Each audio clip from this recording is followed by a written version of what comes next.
ಅಹಮದಾಬಾದ್ ಅಲ್ಲಿ ಒಬ್ರು ಹುಡುಗಿ ಇದ್ದಾರೆ. ಈಗ ಅವರ ವಯಸ್ಸು 36 ವರ್ಷ. ಈಗ ಅವರ ವಯಸ್ಸು 36 ವರ್ಷ ಇದೆ. ಸರ್ಚ್ ಮಾಡಿ ಸಿಗ್ತಾರೆ ನಿಮ್ಗೆ, ಗೂಗಲ್ ಸರ್ಚ್ ಮಾಡಿ. ಅದ್ಭುತವಾದ ಸಿಂಗರ್ ಅವರು, ಫಲಕ್ ಮುಚ್ಚಲ್ ಅಂತ ಅವ್ರ ಹೆಸರು. ಅವ್ರ ಹೆಸರು ಫಲಕ್ ಮುಚ್ಚಲ್, ಅದ್ಭುತವಾದ ಹೆಸರು. ಫಲಕ್ ಮುಚ್ಚಲ್. ಗ್ರೇಟ್ ಅಂದ್ರೆ ಗ್ರೇಟ್ ಸಿಂಗರ್ ಅವರು.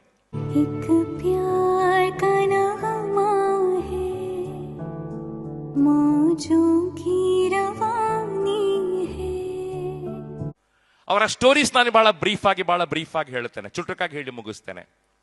ಆ ಹುಡುಗಿ ಸಣ್ಣ ಪ್ರಾಯದಲ್ಲಿ ಬಹಳ ಚಂದವಾಗಿ ಹಾಡೋದನ್ನ ಕಲಿತಾರೆ, ಭರತನಾಟ್ಯವನ್ನ ಕಲಿತಾರೆ, ಸಂಗೀತವನ್ನ ಕಲಿತಾರೆ, ಬಹಳ ಚಂದ ಹಾಡ್ತಾರೆ. 9ನೇ ಕ್ಲಾಸಿಗೆ ಬಂದಾಗ ಒಂದು ಘಟನೆ ನಡೆಯಿತು. She was in 9th standard. ಕ್ಲಾಸಲ್ಲಿ ಪಾಠಗಳಾಗ್ತಾ ಇದೆ, ಪಕ್ಕದಲ್ಲಿ ಕೂತಿರ್ತಕ್ಕಂಥ ಹುಡುಗ ಜೋರಾಗಿ ಅಳ್ಳಿ ಸ್ಟಾರ್ಟ್ ಮಾಡ್ತಾನೆ. ನಿಮ್ಗೋಸ್ಕರ ಮಾತಾಡ್ತೇನೆ ಇವತ್ತು. ಫಲಕ್ ಮುಚ್ಚಲ್ ಸ್ಟೋರಿಯನ್ನ ಹೇಳಿ ಸ್ಟಾರ್ಟ್ ಮಾಡ್ತಾನೆ. 9th ಅಲ್ಲಿ ಅವಳು ಪಾಠವನ್ನ ಕಲಿತಾ ಇರುವಾಗ ಪಕ್ಕದಲ್ಲಿ ಕೂತಿರ್ತಕ್ಕಂಥ ಹುಡುಗ ಜೋರಾಗಿ ಅಳುತ್ತಾನೆ. ಯಾಕಂತ ಗೊತ್ತಿಲ್ಲ. ಕೇಳುವಾಗ ಅವನು ಹೇಳ್ತಾನೆ, ನಿನ್ನೆ ಸಾಯಂಕಾಲ ನಂಗೆ ಎದೆನೋ ಸ್ಟಾರ್ಟ್ ಆಗಿತ್ತು, ಏನಂತ ಗೊತ್ತಿಲ್ಲ. ಡಾಕ್ಟರ್ ಬಳಿ ಹೋಯ್ತು, ಡಾಕ್ಟರ್ ಬೈಪಾಸ್ ಸರ್ಜರಿ ಮಾಡಬೇಕು ಅಂತ ಹೇಳ್ತಾ ಇದ್ದಾರೆ, 6 ಲಕ್ಷ ಬೇಕು ಅಂತ ಹೇಳ್ತಾ ಇದ್ದಾರೆ. ನನ್ನ ಅಪ್ಪರ ದುಡ್ಡಿಲ್ಲ, ಅವರ ಆಟೋ ರಿಕ್ಷಾ ಡ್ರೈವರ್ ಆಗಿದೆ, ದುಡ್ಡಿಲ್ಲ ಅಂತ ಹುಡುಗ ಜೋರಾಗಿ ಅಳ್ಳಿ ಸ್ಟಾರ್ಟ್ ಮಾಡ್ತಾನೆ. ಫಲಕ್ ಮುಚ್ಚಲ್ ಮನೆಗೆ ಬಂದು ಅಮ್ಮನಿಗೆ ಹೇಳ್ತಾಳೆ, ಅಮ್ಮ ನಂಗೆ ಅವನಿಗೆ ಹೆಲ್ಪ್ ಮಾಡ್ಬೇಕು ಅಂತ ಆಸೆ ಇದೆ, ಏನ್ ಮಾಡ್ಬೇಕಂತ ಗೊತ್ತಿಲ್ಲ, 6 ಲಕ್ಷ ಬೇಕಂತೆ, ಏನ್ ಮಾಡ್ಬೇಕಂತ ಗೊತ್ತಿಲ್ಲ. ಆಗ ಅಮ್ಮ ಹೇಳ್ತಾಳೆ, ನನ್ನ ಪ್ರೀತಿ ಮಗಳೇ, ನಿಂಗೆ ಸಂಗೀತವನ್ನ ಕಲಿಸಿದ್ನಲ್ಲ, ಯಾಕೆ ಕಲಿಸಿದ್ ಯೋಚನೆ ಮಾಡು. ಶಾಸ್ತ್ರೀಯ ಸಂಗೀತ ಗೊತ್ತಿದೆ ನಿಂಗೆ, ಚಂದ ಹಾಡ್ತಿ, ನಿನ್ನ ಪ್ರತಿಭೆಯನ್ನ ಬಂಡವಾಳ ಮಾಡ್ಕೋ, ಚಾರಿಟಿ ಮಾಡ್ಲಿಕ್ಕೆ ಆಗತ್ತೆ ನಿಂಗೆ ಅಂತ ಅಮ್ಮ ಹೇಳ್ಕೊಳ್ಳಿ ಸ್ಟಾರ್ಟ್ ಮಾಡ್ತಾರೆ. ಮರದಿವ್ಸ ಅವಳು ಕ್ಲಾಸಿಗೆ ಒಂದು ಮೀಟಿಂಗ್ ಮಾಡ್ತಾಳೆ ಫ್ರೆಂಡ್ಸ್ ಒಟ್ಟಿಗೆ. ಫ್ರೆಂಡ್ಸ್ಗಳನ್ನು ಒಪ್ಪಿಸ್ತಾಳೆ, ನಾವು ಟಿಕೆಟ್ ಮಾರೋಣ, ಹೈದರಾಬಾದಿನ ಅಹಮದಾಬಾದಿನ ಗಲ್ಲಿ ಟಿಕೆಟ್ ಮಾರ್ತಾ ಹೋಗೋಣ, ಇಡೀ ಸಭಾಂಗಣ ಭರ್ತಿಯಾಗ್ಲಿ, ನಾನು 2 ಗಂಟೆ ಹಾಡ್ತೇನೆ. ಸಭಾಂಗಣ ಹೀಗೆ ಭರ್ತಿ ಆಯ್ತು. ಸಾಯಂಕಾಲ ಒಂದು ಪ್ರೋಗ್ರಾಮ್ ಅಲ್ಲಿ ಪದ್ಮಾಸನ ಹಾಕೊಂಡು ಹಾಡ್ಲಿಕ್ಕೆ ಸ್ಟಾರ್ಟ್ ಮಾಡ್ತಾಳೆ.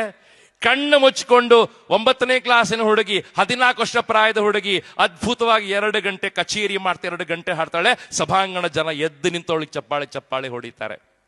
ಕೊನೆಯ ಪದ್ಯ ಬಾಕಿ ಇದೆ. ಲಾಸ್ಟ್ ಪದ್ಯ ಬಾಕಿ ಇರುವಾಗ ಅವಳು ಕೈ ಮುಗಿದು ಎದ್ದು ನಿಂತ್ಕೋತಾಳೆ. ನಾನು ಹಾಡಿದ್ದು ನನಗೋಸ್ಕರ ಅಲ್ಲ, ನನ್ನ ಫ್ರೆಂಡಿಗೋಸ್ಕರ ಹಾಡಿತಕ್ಕಂತ ನನ್ನ ಫ್ರೆಂಡಿಗೋಸ್ಕರ ಹಾಡಿದ್ದು. ಅವನಿಗೆ 6 ಲಕ್ಷ ಬೇಕಾಗಿದೆ, ನಮ್ಮ ಫ್ರೆಂಡ್ಸ್ ನಿಮ್ಮ ಮಧ್ಯೆ ಬರ್ತಾರೆ, ದುಡ್ಡು ಕೊಡಿ, ಎಷ್ಟಾಗುತ್ತೋ ಅಷ್ಟು ಕೊಡಿ. ಸಣ್ಣ ಹುಡುಗರು ಬಕೆಟ್ ಇಟ್ಕೊಂಡು ಜನರ ಮಧ್ಯೆ ಬರ್ತಾರೆ. ಜನ 100 ರೂಪಾಯಿ 200 ರೂಪಾಯಿ ಹಾಕ್ತಾ ಹೋಗ್ತಾರೆ. ಸರ್, ಅರ್ಧ ಗಂಟೆ ಆಗುವಾಗ 6 ಲಕ್ಷ ರೂಪಾಯಿ ಒಟ್ಟಾಯ್ತು, 6 lakhs ಒಟ್ಟಾಯ್ತು. ಅದರ ಮುಂದಿನ ಭಾಗ ಇನ್ನು ರೋಮಾಂಚಕ ಇದೆ. ಆ ಬಕೆಟ್ ಅನ್ನ, 6 ಲಕ್ಷ ರೂಪಾಯಿ ಇರ್ತಕ್ಕಂಥ ಬಕೆಟ್ ಅನ್ನ ಫಲಕ್ ಮುಚ್ಚಲ್ ತನ್ನ ಫ್ರೆಂಡಿಗೆ ಡೊನೇಟ್ ಮಾಡ್ತಾಳೆ ವೇದಿಕೆ ಮೇಲೆ. ಮರುದಿನ ಎಲ್ಲ ಪತ್ರಿಕೆಗಳದು ವೈರಲ್ ಆಯ್ತು. ನೆಕ್ಸ್ಟ್ ಎಲ್ಲಾ ಮೀಡಿಯಾದಲ್ಲಿ ವೈರಲ್ ಆಯ್ತು. ಆ ವಿಡಿಯೋ ವೈರಲ್ ಆಗ್ಲಿ ಸ್ಟಾರ್ಟ್ ಆಯ್ತು. ಆ ವಿಡಿಯೋವನ್ನ ಬೆಂಗಳೂರಿನ ಒಬ್ಬರು ಡಾಕ್ಟರ್ ನೋಡ್ತಾರೆ, ಡಾಕ್ಟರ್ ದೇವಿ ಪ್ರಸಾದ್ ಶೆಟ್ಟಿ ಅವರು, ನಮ್ಮ ಊರಿನವರು. ಅವರ ಮನಸ್ಸು ಕರಗಿ ಹೋಯ್ತು. ಅವರ ಅಹಮದಾಬಾದಿಗೆ ಆಂಬುಲೆನ್ಸ್ ಕಳಿಸ್ಕೊಡ್ತಾರೆ. ಆ ಹುಡುಗನನ್ನ ಬೆಂಗಳೂರಿಗೆ ಕರೆಸ್ತಾರೆ, ಫ್ರೀ ಆಪರೇಷನ್ ಮಾಡ್ತಾರೆ.